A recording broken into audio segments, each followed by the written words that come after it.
सभी को नमस्कार, सभी को प्रणाम। मैं दर्पण क्लासेस वाले विपिन चौधरी आप सबके बीच। मैंने आपको पहले भी बताया था कि अभी जुडिशरी का पेपर कल हुआ है। जुडिशरी के पेपर में हमारे बच्चों ने बहुत अच्छा रिस्पॉन्स दिया है। जो बच्चे हमारे पास लगातार कंटिन्यूस वीडियो के माध्यम से जुड़े हुए थे, उन सभी बच्चों ने बहुत मेहनत के साथ पेपर दिया और बड़ी मेहनत और श्रद्धा के साथ उसमें काम किया है। तो मतलब हमारे पढ़ाए हुए क्वेश्चंस में से बच्चों बता रहे थे कि साहब 120 110 प्लस क्वेश्चंस उसमें आए हैं। तो वही क्वेश्चन हमने डिस्कस कराया मैक्सिमम। लेकिन सबसे बड़ा झटका जुडिशरी वालों के लिए ये रहा कि इस पेपर के अंदर जो नोट जोड़े थे उनसे केवल 12 क्वेश्चन उठाए थे। तो कोई ज़्यादा घबराने वाली बात नहीं है, आपकी मेहनत अखारत जाने वाली नहीं है। जो लड़के प्री क्वालिफाइंग कर रहे हैं, बच्चे लड़के या लड़कियाँ, उनका पूरा पूरा फायदा उन्हें मेंस में मिल जाएगा। मेहनत कभी अखारत नहीं जाती, इतना मायूस होने की आवश्यकता नहीं है। इसके कई सारे फैक्टर्स हो सकते हैं। आयोग से हम बहस नहीं कर सकते, क्योंकि आयोग से हम मांगने के लिए जा रहे हैं, क्या सिर्फ जॉब। तो सिर्फ जॉब के बारे में ही बात करें। दूसरी बात, मेरी बात एक और बड़े ध्यान से सुने। आज थोड़ा रेस्ट करें, कल फिर 1-2 दिन रेस्ट करने के बाद फिर आराम से लग जाइएगा। लगातार तब तक मत रुकिएगा तब तक आप अपनी पोस्ट पर नहीं पहुंच जाते। दूसरी बात, पीसीएस का 2022 का इंटरव्यू का वो आ गया है, कॉल लेटर हो गई है जिनका इंटरव्यू होना है। और दूसरी बात है 2023 का नोटिफिकेशन आ जाएगा, इस वीक आ सकता है और मैक्सिमम इसी वीक आ जाएगा, 20 तारीख का नोटिफिकेशन आ जाएगा, अन्यथा तो फरवरी के लास्ट में। पूरी तरह से जुट जाए, पूरी तरह से 2023 का जो वो है, जो कैलेंडर में डेट दे रखी है शायद 28 मई है, मई में तुम्हारा पेपर हो जाना है। और 1-2 महीने कोई ज़्यादा नहीं होते, क्योंकि सिलेबस बहुत वाइड है। और दूसरा मैं ये कहना चाहूँगा अपने तजर्बे के अनुसार कि बहुत ज़्यादा विद्यार्थी ऐसे हैं कि जो काफ़ी समय से लगे हुए हैं, ये लगातार कर रहे हैं। तो भाई पूरा 1-1.5-2 महीना पूरी मेहनत झोंक दो, दिन रात एक कर दो, तब जाकर तुम सोचना कि मेरा सिलेक्शन हो जाएगा। क्योंकि सिलेक्शन की कई सारी चीज़ें होती हैं कि लगातार जो आदमी मेहनत कर रहा है और एक साथ जो लगता है, उसमें बहुत बड़ा फर्क पड़ जाता है। तो कछुए वाली चाल से पर डे आप पढ़ते रहिएगा, पर डे आप मेहनत करते रहिएगा। जो चीज़ें आपको समझ में नहीं आती उन्हें बार बार चार्ज स्ट्रक्चर के रूप से समझें और अपने हैंडेड नोट्स जरूर बनाएं। हैंडी नोट्स का मतलब है कि जिस चीज़ को हम पढ़ाते हैं, जब तक आप लिखोगे नहीं तब तक तुम्हारे दिमाग में नहीं आएगी। ये तब होती है जब हम एग्जाम हॉल में अपने कॉन्फिडेंस के साथ जाते हैं। अपने कॉन्फिडेंस को एग्जाम हॉल में वो बंदा लेकर साथ जाता है जो चीज़ों को अपने हाथ से लिखता है। ये मेरा पर्सनल तजुर्बा है। वही चीज़ें ठीक होती हैं जिन्हें हम अपने हाथ से लिख लेते हैं, वरना सही नहीं होती। पेपर आप 20% पढ़ा रहे हो, 30%, 40%, 50%, कंपटीशन बहुत ज़्यादा है। 1/3 नेगेटिव मार्किंग है आईएएस, पीसीएस, पीसीएसजे के लिए भी। तो मेरे प्यारे बच्चों, आपसे सबसे मेरा निवेदन ये है कि एक तो लगातार पढ़ें आप, और दूसरी बात चीज़ों को लिख लिख कर देखें। अब इसमें सिलेक्शन सिर्फ उसी बच्चे का होगा जो लगातार अपना लगा है, लगातार तैयारी में है और पेपर के समय बहुत अच्छी मेहनत करता है। वो बच्चा ही सिलाइज करता है, मतलब अगेन एंड अगेन टाइम्स कई बार उन चीज़ों को रिवीजन कर करके लिखता है, तो चीज़ें उसके दिमाग में आ जाती हैं। अन्यथा वैसे चीज़ ना आने का मतलब यही होता है कि हमारे रिवीजन की कहीं ना कहीं कमी रही है, मतलब हम क्वेश्चन को देखकर कंफ्यूज हो जाते हैं। राइट आंसर मानने के लिए हमें बार बार रिवीजन करना पड़ता है। उन चीज़ों का रिवीजन हम कब करेंगे, जब ज़्यादा टाइम देंगे। सीधा सा एक फंडा है, हमारे गुरुजी कहा करते थे, जब पढ़ने के लिए बैठोगे तो सीधी सीधी प्रॉब्लम आएगी, और प्रॉब्लम का सॉर्ट आउट होगी क्लासरूम में। अगर होंगी प्रॉब्लम सॉर्ट आउट होंगी तो प्रॉब्लम सॉर्ट आउट होने के साथ हमारा कौन सा क्वेश्चन सॉर्ट आउट होगा। तो जिन चीज़ों को हम बता कर जाते हैं अपने सिलेबस के अनुसार कि ये चीज़ हमारे सिलेबस में आनी है, और सिलेबस के आधार पर हम सब चीज़ों की तैयारी करते हैं, उसी के आधार पर फिर हम अपना काम करना शुरू कर देते हैं। उसका काम करने का तरीका ये होना चाहिए कि जो पूछ रहा है उसी में से पढ़ना है, अन्यथा और कुछ नहीं पढ़ना। पेपर का निकालने का मतलब, सरकारी नौकरी का मतलब ये है कि पढ़ने से ज्यादा वो सबसे ज्यादा जरूरी है कि क्या नहीं पढ़ना। यदि सारी चीजों को आप एकत्र करके चलोगे, वो भी पढ़ लिया, मान के चलो तुम्हारे पूछे जा रहे हैं 10 एक्ट पढ़ रहे हो आप, 20 एक्ट, क्या फायदा भाई, अपनी ऊर्जा को बांट रहे हो। उस 10 एक्ट में सारी ऊर्जा लगा लो बार बार रिवीजन करने से लिए। हम जब काम करते हैं, अपनी जीविका में रहते हैं, तो हमारे इन्वॉल्वमेंट के अंदर, मैंने बताया ना कि हमारे सर भी कह रहे थे उस दिन, और मैं भी इस बात को कहता हूँ कि एक साइकोलॉजिस्ट ने बहुत अच्छी बात कही है कि हमारी 2 संकल्पनाएं होती हैं, एक जेनेटिक और एक होती है इन्वायरमेंट्स।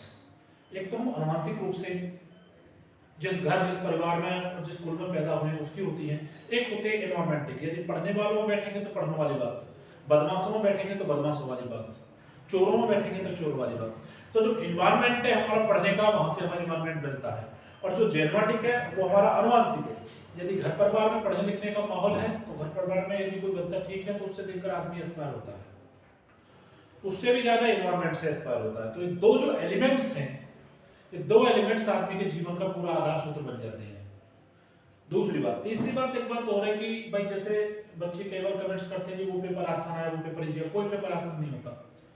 आयोग इतना पागल नहीं है किसी पेपर को आसान दे। जब पेपर आप मिलाएंगे तब पता चलेगा आंसर क्यों मेरे कितने क्वेश्चन ठीक है। लॉ के पेपर में सेकंड पेपर में 10-20 क्वेश्चन ऐसे डाल दिए जिसमें डायरेक्ट धारा पूछ ली। कुछ हैं लोग उनमें भी गलती करके आ रहे हैं, तो 10-20 क्वेश्चन से कभी पेपर नहीं निकलता। पूरे पेपर को डेस्क्रिप्टिव से पढ़िए, उसका टेक्स्ट में पढ़िए। शोर मचा दीजिए पेपर बड़ा इजी है, इजी है, इजी तो है, लेकिन आपके ऊपर पाइथन नेगेटिव मार्क कटने के बाद में कितने रहे वो माने रखता है। ऐसे पीसीएस में एग्जीक्यूटिव में इजी है, इजी है, सारी चीजें आती है। एक पेपर कॉमन पेपर आता है, दूसरे पेपर में मैथ भी आएगा, रीजनिंग भी आती है, इंग्लिश भी आती है, हिंदी भी आती है, कॉमन सेंस क्वेश्चन भी आते हैं। 33 क्वेश्चन ठीक करने होते हैं। अगले पेपर में जाओगे नेगेटिव मार्किंग का बड़ा खतरनाक पेपर होता है। तो मेरे प्यारे बच्चों, जो लोग बहुत अच्छी तैयारी में होते हैं वो केवल उन्हीं ऑप्शन को पकड़ते हैं जिनमें होने की संभावना रहती है, और उन्हीं ऑप्शन को रिस्क लेकर करते हैं। यदि हम 4 ऑप्शन लगातार देख रहे हैं और 4 ऑप्शन में से, ये मेरा पर्सनल तजर्बा है, यदि किसी 2 ऑप्शन को हम ऑप्टेड नहीं कर पा रहे या तो इसमें से या इसमें से, तो कभी हमारा सिलेक्शन नहीं होगा। इस बात को आप गांठ बांध लो। वो कब होगा? वो तब होगा जब किताबों को आप बार-बार रिवीजन में जाओगे कि यार या तो ये है या ये है। हर चीज आप सेकंड में गूगल पर बोलिए, सारी चीज आपके सामने आ जाती है। इतने संसाधन हमारे पास हैं। अब जाते जाते कोई चीज जा रहे हो, मनन करिए, जो आपने पढ़ा उसे मनन करिएगा। कोई चीज टीचर में क्लासरूम में कहीं कंफ्यूजन, बहुत जल्दी से बोलेंगे, सारी चीज गूगल पर अवेलेबल है। इतना टेक्नोलॉजी का जमाना है, लोग टेक्नोलॉजी से कहां पहुंच रहे हैं। तो डिजिटल, हर चीज को डिजिटल बनिए। ये किसी चीज का बहाना लगा है, मेरे पास ये नहीं है, मेरे पास ये नहीं है, मेरे पास फोन है। हर चीज अब फोन पर उपलब्ध है। हर बंदा खाना खाए बगैर रह सकता है, लेकिन बिना फोन के नहीं रह सकता। तीसरी बात, अब जो मुख्य परीक्षा की तैयारी की उसे बड़े जोर तोड़ से करें और बहुत अच्छे से तैयारी करें। बाकी तो भाग्य पर डिपेंड करता है, जो जिसका भाग्य है वो पहुंच के रहता है, लेकिन भाग्य कर्म के साथ है। कर्म से किस्मत और किस्मत से कर्म, ठीक है ना। जब आप कर्म ही नहीं करोगे तो भाग्य हाथ पे हाथ धरे व्यक्ति को खाना देने के लिए नहीं आएगा। भाग्य उसी का साथ देता है कि जो लगातार मेहनत करता रहता है। लगातार मेहनत का सिर्फ एक ही मूल मंत्र है कि आप डेली 5-6 घंटे स्मार्ट स्टडी करिए। 6 आवर पर डे पढ़िए, 6 to 8 आवर्स, 5-6 घंटे आप पढ़िए, 6 घंटे आप पढ़िए। बहुत होते हैं 6 घंटे आप मनोयोग से पढ़ोगे। यदि आप अपना वो निकालोगे, प्रोडक्टिव टाइम निकालोगे, वास्तविक रियल टाइम की मैंने कितनी पढ़ाई की, तो उससे सारी चीजें आपकी क्लियर हो जाएंगी। दूसरी बात है, ईमानदारी के साथ पढ़िएगा, धोखा मत कीजिएगा। यदि आप धोखा दे रहे हैं तो अपने आप को धोखा दे रहे हैं। और धोखा देने का मतलब है पेपर में सवाल सही नहीं होंगे। सवाल सही नहीं होंगे तो हमारा प्रारंभ जो पैसा खर्च करा वो हमारा सारा बेकार चला जाएगा। बहुत अच्छे कॉम्पिटिटर हैं, सभी लोग बड़ी कंसंट्रेशन के साथ तैयारी कर रहे हैं, तो इसकी मेंस की तैयारी में जुट जाएं जो पीसीएस वाले हैं। और पीसीएस जो एग्जीक्यूटिव वाले हैं उनका प्री का पेपर हो जाएगा, उसके डेट आ जाएगी मई में, और मई की डेट की उसकी भी तैयारी करें। अभी से तैयारी करें क्योंकि फरवरी जा चुका है, मार्च अप्रैल मई में आने लगेगा पेपर। तो ये 2-2.5 महीने हैं, आपके पास 50-60 दिन बचे हैं। 50-60 दिन के अंदर आप देखें आप कितना कुछ कर सकते हो। देखो, एक बच्चा ऐसा होता है काफी समय से तैयारी कर रहा है, उसे तो केवल धार लगानी होती है। कुछ बच्चे ऐसे होते हैं जो शुरुआत वाले में ज्यादा मेहनत करनी होती है, उसे पैटर्न भी समझना होता है।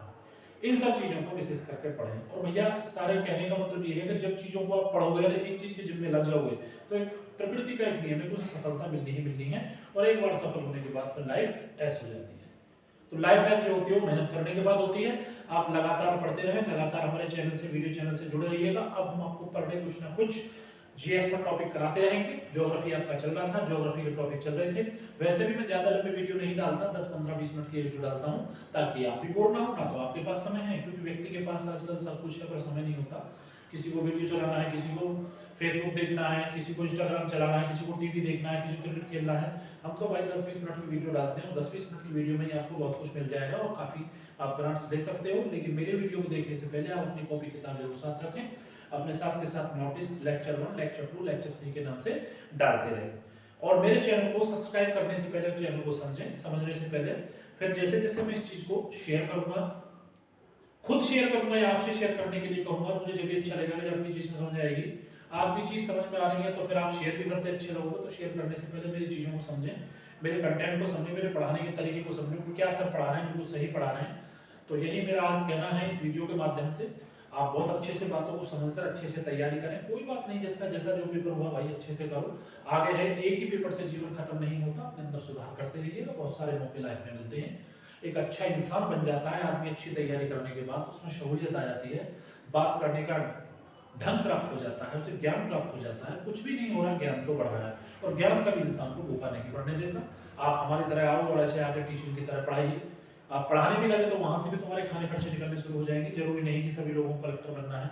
कलेक्टर भी बनना बहुत बड़ी बात नहीं है। जब आदमी इरादा कर लेता है तो सारी चीज़ें साक्षात रूप से उसके सामने आ जाती हैं। तो मेरे प्यारे बंधुओं, आज के लिए इतना ही काफ़ी।